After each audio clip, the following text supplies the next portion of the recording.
Welcome to another edition of Sideline to Sideline. I'm Chuck LaFleur with my lovely co-host, the one and only Ryan Fleming, geared up in his Buffalo Sabres attire for this edition of Sideline to Sideline. What's up with that? Well, I thought it was only fitting.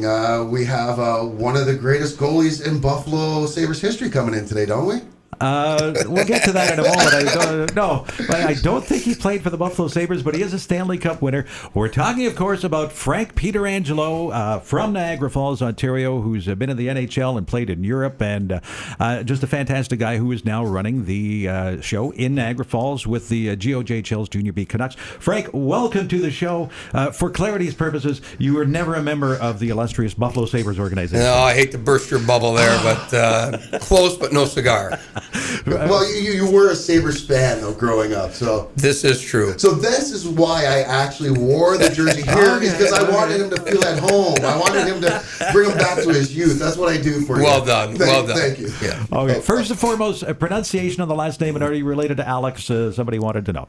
Yeah, we pronounce it Pieterangelo. Alex is my cousin Joe's son, so he's a second cousin of mine. He goes by Pietrangelo, but I told him he has to go by Pieterangelo until he wins the Stanley Cup. So he's still fighting his way through that one, and but it is Pieterangelo, yes. All right. Amazing. So hockey obviously runs in your family there. Can you tell us a little bit about your upbringing and kind of how you got into the sport? Well, Niagara Falls guy, right? I mean, everybody wants to play hockey. Growing up here, we grew up watching the Leafs, the Sabres, and our local clubs, and it was just a thing to do. So hockey runs deep, like you said, in our family. Everybody played, and all our buddies played back home, and it was my passion. I just my dream when I was young was to play in the NHL one day, and I'm sure that's the same with a lot of kids. Right. Did you have a favorite goalie growing up, Frank? Well, I was infatuated by the mask. So, I mean, I grew up in the era of Bernie Parent and Tony Esposito and those type of guys. And, I would cut a mask out of cardboard, put it on my face, and guys could take slap shots at me, and I'd feel safe with it. So it was one of those things where, the paint jobs were kind of cool back then. And I think that's what kind of drew me to the position. All right. Nice. So, obviously, one of the big things you're known for is your time in Pittsburgh. And big thing there, obviously, Game 6, the save. Like, that's your moment in time.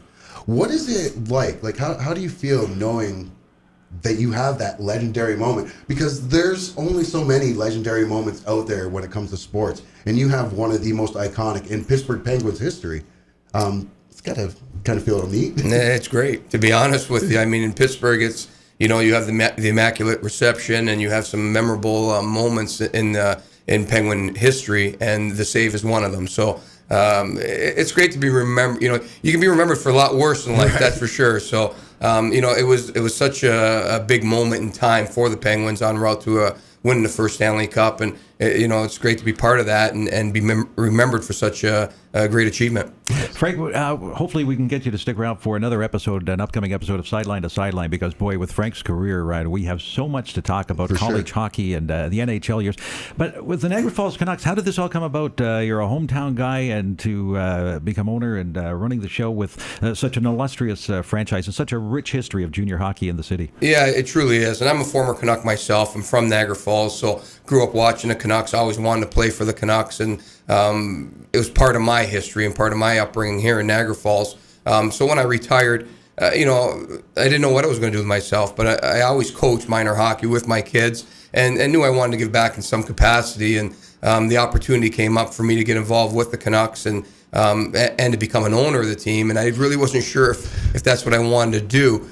So I tried it for a couple of years as a assistant coach, co-coach, general manager, just to feel out the process and see if this was something that I really want to put my time in, because that's what it is. It's a lot of time and a big commitment, and I enjoyed it. I really did. It's, like I said, I'm from Niagara Falls. I played for the Canucks. I take a lot of pride in what I do, and I'm proud to be the owner of the Niagara Falls Canucks.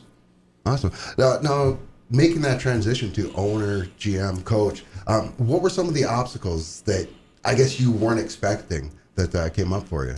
Well, the obstacles we still have to overcome them today. Like we have the Ice Dogs here in Niagara, which is a great product, and we have 6 GOJHL teams in close proximity, maybe 15 minutes from each other. So obviously, getting people in the building every night, and it's not the easiest thing to do. There's so much there's so many options nowadays for kids. It's not like the old days where, Friday night, let's get down to the rink and it's a social gathering. But now with all the social media, with the internet and everything else, people don't even have to leave their house without being in company with friends and family. Right. So it's a tough thing to manage that part of it, the business side more than anything else. Obviously, the hockey side, I think I got a pretty good finger on. And speaking of the hockey side, too, it's been a real good season for the Niagara Falls Canucks in a battle for top spot as we do this episode of Sideline to Sideline with the St. Catharines Falcons. So you're pretty happy with the way things have gone this season, obviously, right? Yeah, it's been a great year. We've been at the top spot for most of the season.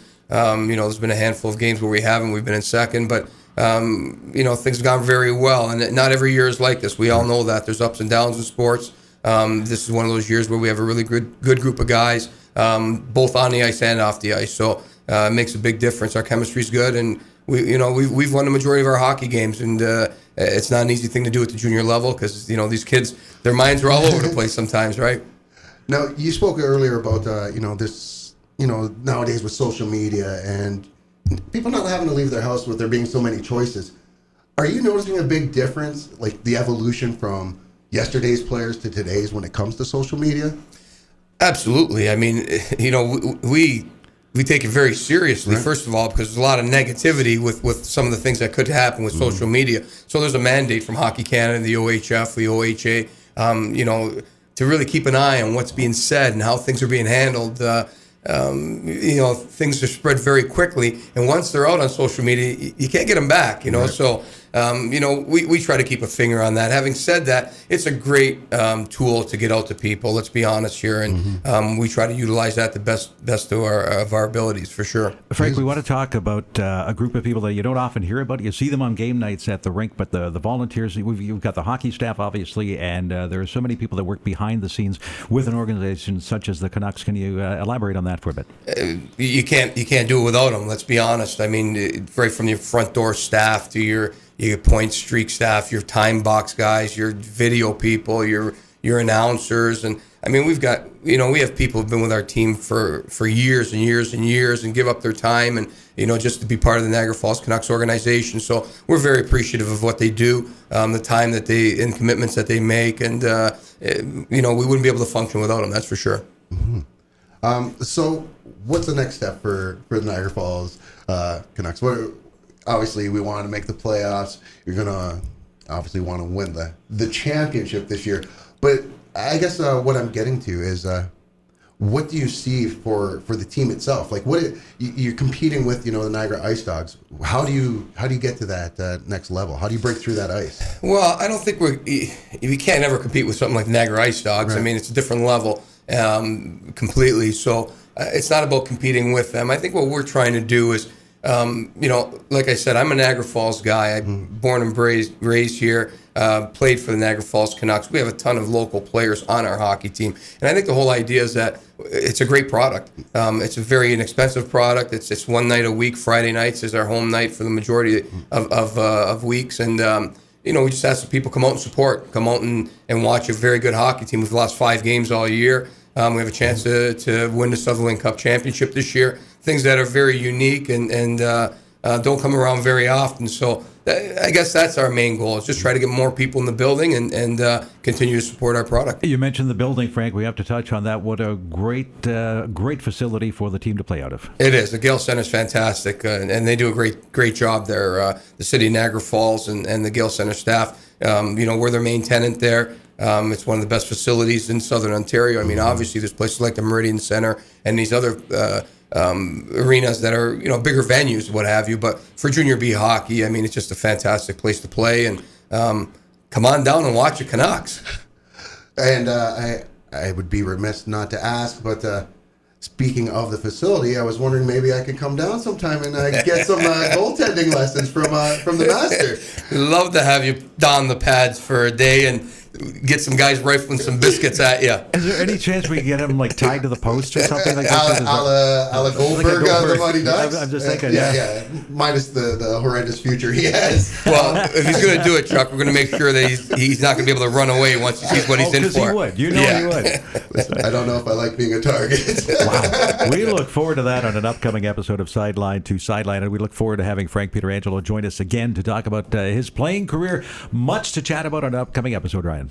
That's right. I can't wait. It's an exciting time, and it's been so great to have you on the show, and thanks for being such a great sport. I appreciate it, guys. Check us out on thegianttv.com or Giant TV Facebook and on Instagram as well.